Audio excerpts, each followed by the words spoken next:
Today here at Beverley Road to see these two teams doing battle as we get the second quarter underway. Griffiths won the hit out decisively to McPherson, who gets the clearing kick to centre half forward. Oh, coming in heavily.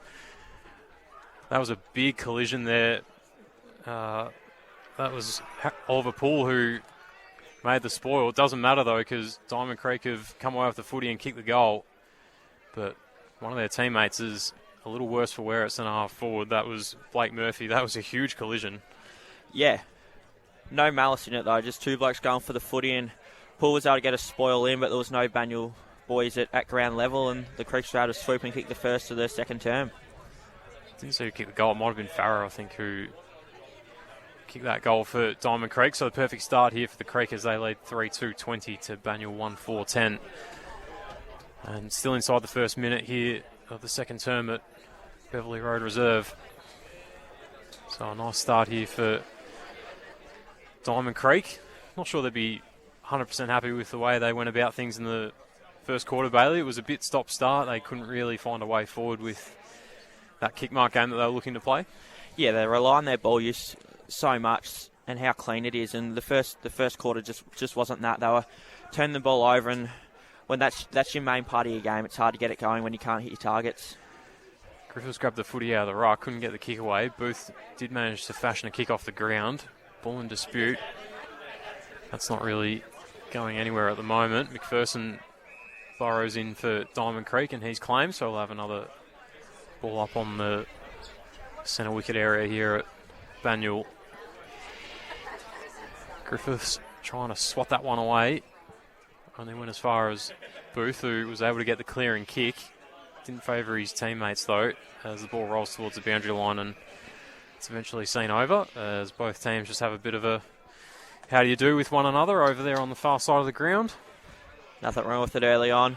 Wasn't much. It wasn't a lot of push and shove in that first quarter. It was all pretty above board, but both teams just deciding to inject a little bit of niggle into this contest, as neither ruck's got a hand to it. Banyule might come away with this now though. And Kilcullen it was who gave the handball up to Poole, who can come away with the left foot ball. That was a nice one to Harrison White, who takes his mark in front of the interchange bench. His kick to centre half forward was a poor one though, and Jacob Booth drops back to take the mark. His kick made Marshall work for it, but that works out okay, and he's going to go up the line. He's got a man on over the top. That's Barrow, who's taken the mark at right half forward for Diamond Creek. He's going to steer this one inboard, and it could have easily been a free kick to Farrer, I think. No, it wasn't Farrer. Yeah, it was Farrer. There's a Diamond Creek player on the deck there who copped a bit of treatment. Looked a lot like Farrer, but... And actually, I think the umpires picked out a free kick for maybe dissent from the bench, I reckon. There was a lot of protesting going on from the Diamond Creek officials who thought they were a bit hard done by in that previous contest, and now it's going to be 50 metres. So the umpire's not tolerating anything from the players or over the fence, and he's going to march Jack Langford to halfway, who takes the short option. Driving the footy inside 50 was Owen. Ball to the back. Red alert here for Diamond Creek. Picking the footy up. A strong tackle there from Diamond Creek. So no damage done in the end, but let's see what they can conjure up here, Banyule. Diamond Creek coaching staff certainly won't be happy with that. Yes, it might have been a free kick, but the sense in that to give away a free kick when you had the ball inside your forward 50 and then result in a 50-metre penalty. Yeah, very costly indeed. Randall got back for Diamond Creek from the boundary throwing, gave his handball away to McPherson. McPherson's kick out wide was looking for Barrow. Was outnumbered by Bears though, and they retain possession of the footy here. Yodji's got it, just got corralled and had to go on the opposite foot, I reckon that was. Not a great kick, and taking another intercept mark is Nathan Searle, who can reload and drive his kick out to Barrow again. Kairoos comes up with it for Banyule though. On the far wing, his kick over the top was a neat one to Langford, who can just take stock of the situation and see what's ahead of him. Doesn't like anything inside 50, so directs a very short ball to Kai Yodji, centre half forward. He's going to kick an absolute helicopter inside 50. It's going to work out though. Would you believe it? It's flown straight onto the chest of Max Jones. That was an absolute shank from Kai Yogi, but it's in the book as an effective disposal, Bailey. He'll take it. Definitely. He's got busy to start this second quarter. Yogi's playing up around the ball a bit more, and yeah, as you said, that was a genuine shank, but it might work out for the best result here as Jones goes back to kick his first of the afternoon. So let's see what Max Jones can conjure up here. He'll be kicking from about 40 out. Angle's not an issue. Did run out to try and get the distance. Ball is held up in the wind a little bit, kicking to the right of your radio dial towards this clubroom end of the ground, and eventually it's punched over the line by Diamond Creek for a minor score. So Banyule missing some opportunities early. They trail 1-5-11 to Diamond Creek 3 at 2-20. As Nathan Searle's going to bring this one back in for Diamond Creek. Going to direct a spearing low ball, burst through the hands of his teammate, and Banyule can come up with this through Oliver Poole. His right foot kick inside 50 was a neat one. Couldn't quite find the hands of a teammate, though. Diamond Creek might be able to come away with this if they can work it out through hands. They can't. K. Rooz's short ball inside 50 was a good one. And Tim Martin takes the mark. In fact, he's just outside the arc. Went to play on, had his kick smothered by Brenton Keating. Banyule come up with a footy, though. Langford pops this one to the top of the square. Oh, and taking a great mark in between three Diamond Creek defenders was Joel Perugini, and you can just about put this one in the book. I reckon he's at the top of the goal square directly in front, and he should be able to go back and kick his first of the day. Another beautiful kick from Jack Langford. Could have gone for goals, but decided to set it up, and right to the advantage of Perugini, who slots his first of the afternoon. Yeah, Perugini makes no mistake from 15 metres out directly in front, and that's a much needed response there for the home side. Perugini's first of the day, and the margin's back to 3 points. It's Banyule 2-5-17. It's Diamond Creek 3-2-20 in the second term of the Northern Football Netball League's match of the day.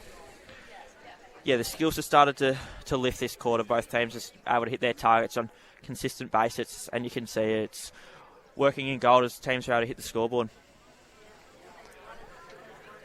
Yeah, as you said, Bailey, both sides starting to get a bit more comfortable with conditions. There's not a lot of breeze at ground level, but as you get a bit higher up in the air, the ball is getting impacted a little bit with the wind as Diamond Creek got the soccering footy away to half back, and spiralling it forward was Matthew Lewis. Ball now at half forward for the Creekers. Banyule got the numbers here if they can work it out. Poole gave it backwards by hands to Dodorico, who gets the footy back, and he's going to drive this one up the line, but in good position to take the intercept mark was Ryan Donaldson at left half forward. So let's see what the Creekers can conjure up here. The kick was looking for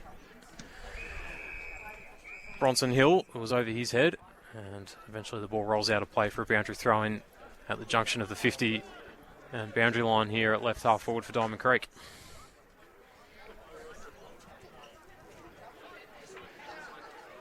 So, well, it was a very short throw-in from the boundary umpire. I was surprised the field he didn't call that one back.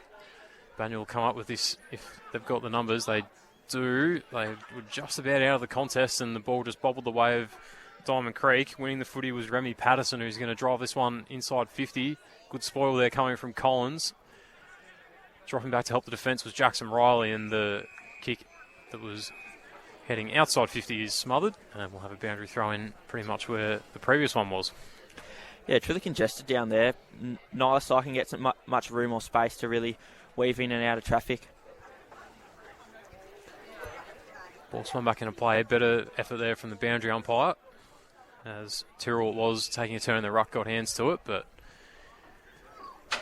Banyule teammate Jackson Riley was wrapped up, so I'll have another ball up here inside 50 for Diamond Creek. Bronson Hill just bustled Tyrrell out of the way, and in the process Tyrrell gave away a high tackle free kick. So Bronson Hill, the big bustling full forward here for Diamond Creek, can go back and have a look at his second goal of the day here from about 40 metres out on a 45-degree angle.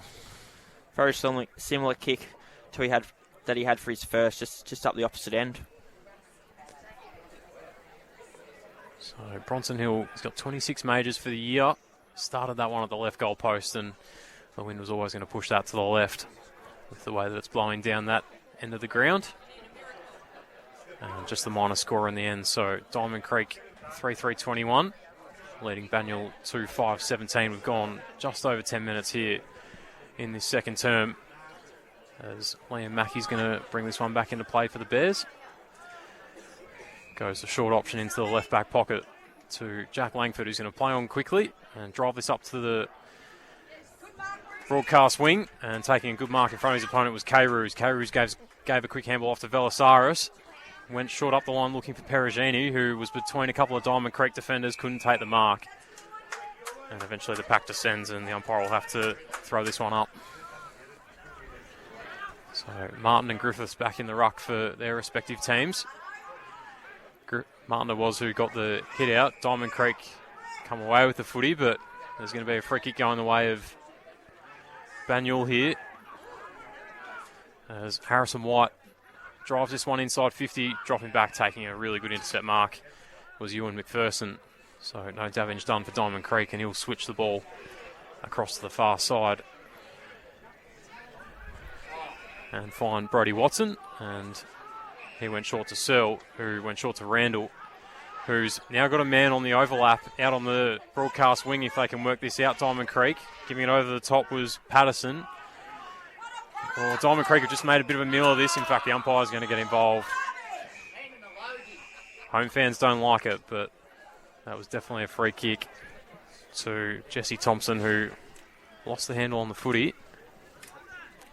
Yeah, never really took control of the footy, which worked in his favour there to get the hole in the free kick. In fact, I think there might be a 50-metre. There's a 50-metre penalty here. I'm not sure what that was for. It might have been from the one of the non-controlling umpires. I didn't quite see what happened there, but Jesse Thompson's going to be marched to the top of the goal square and almost make a certainty of this. Yeah, it looks like something down in the goal square, but I'm not 100% sure. But you can see the umpires aren't taking anything today, so both teams need to be aware of that and not talking back to the umpires or doing anything silly, because it will cost their team goals. So Jesse Thompson comes in from the top of the goal square and pops it through, and that's a bit of a gift for Diamond Creek. It's their fourth goal of the day, and they lead by 10 points. Diamond Creek 4-3-27 to Banyule 2-5-17. We've gone 12 minutes in the second term here at Beverley Road Reserve.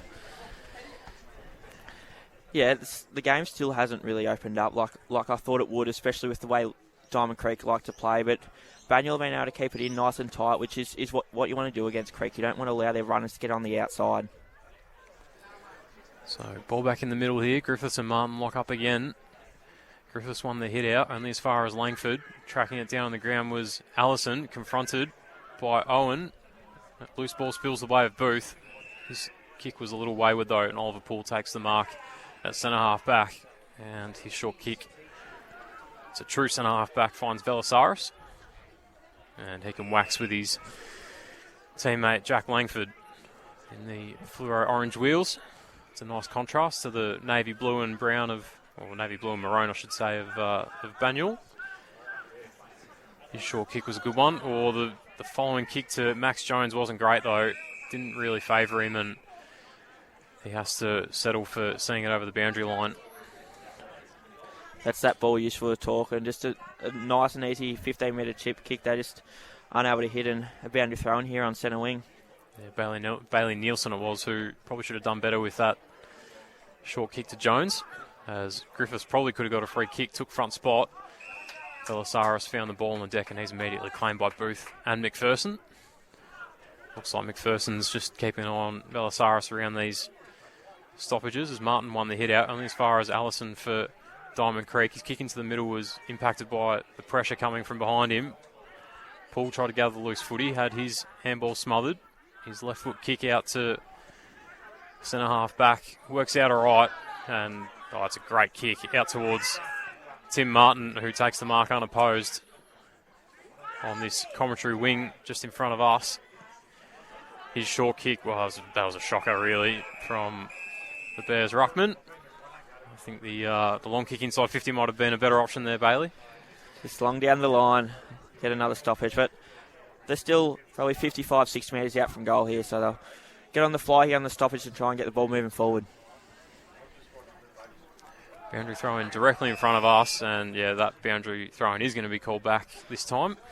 having a bit of a hard day, the boundary umpires. Maybe a bit of wind will cut them some slack there. Yeah, a little bit of breeze, I think, just up in the... Just sort of 20, 30 metres up in the air where this ball's going from the throw-in. He's coming a little bit further this time, the boundary umpire. And that's a better looking effort. Spins this one back into play. Griffiths had front spot. Martin tracked it down on the ground. Boy, just threw that out to Belisarius. Umpire didn't see it. It was on the wrong side of the pack. And there's a free kick going the way of Banyule. In fact, they've taken the advantage. Giving the handball over the top was O'Connor. And Max Jones decided he didn't have time to grab possession in the goal square. Went for the World Cup style volley. And straight through the middle it goes for his first goal of the day. Yeah, absolutely thumped it through, did Max Jones. I was a bit contentious with them taking advantage when you're deep inside 50, but it worked out for the Bears as they get back within 4 points here halfway through the second term. Nice finish there from Max Jones. Made that look easy. He probably did have time in the end to gather possession of the footy and pop it through, but that'll look nice on the highlight reel. That's much more entertaining than just grabbing it and chucking it onto the boot. So Banyule closed the gap here. He's another one for the Bears that can play multiple positions. Early on the year he was up on a wing, and now he's playing a lot more forward. Ball back in the middle here. Belisarius tried to soccer it to his advantage. Missed the footy. He comes up with it now, though. Gave it to Martin, who gave it to Langford. He's just going to hook this one around the corner, looking for Yogi. Max Jones got there first in front of Randall. Gives the handball back to... Well, it wasn't a great handball, to be fair. Put his teammate under all sorts of pressure. And umpire says holding the ball. So Tyler Barnes, it's going to be with the free kick. Here on this broadcast wing. He's pretty much on halfway. He's going to load this one up long and deep inside 50. And taking the good contested mark there for his team was Tim Martin, who gives the handball up to Langford, who gave it to Riley, who gives it back to Langford, drives this one up the line. Was looking for Liam Sire, but taking a good intercept mark was Joel Randall for Diamond Creek, who's going to give up a little bit of ground. And Diamond Creek will try and reset through centre half back. It's what they like to do. They like to play that possession footy, back their skills, and really open up teams. Brenton Keating's kick from centre half back was a good one. Found Dale Marshall in the long sleeves. He's going to drive this one inside 50. Trying to impact the contest was Farah, and he infringed on Tim Martin, who's dropping back to help his defence. So Martin will give the handball up to Liam Mackey. His kick didn't go the required distance, said the umpire, so he's going to have to get a move on. Gave his short kick to Martin, who also wasn't paid the mark, and he blasts that one out of defence, but it's coming straight back. Dale Marshall, takes the mark here for Diamond Creek. He's going to pop this one over the top, and, well, it should have been a free kick to Nicholas Barrow. The Banyule player coming back into the contest had no eyes for the footy. Umpire said play on, though, so we'll have a stoppage. I thought that errant kick back by Banyule might have hit the post. I thought it probably should have been a behind for the Creekers. No clear winner from that initial ball up, so we'll have another one here. We've gone 18 minutes here in this second term at Beverley Road. Diamond Creek leading by 4 points in a real arm wrestle. Neither team able to really get things on their terms so far in this quarter. And again, there's no clear winner from the stoppage. Plenty of bodies on top of that footy, and that's going nowhere.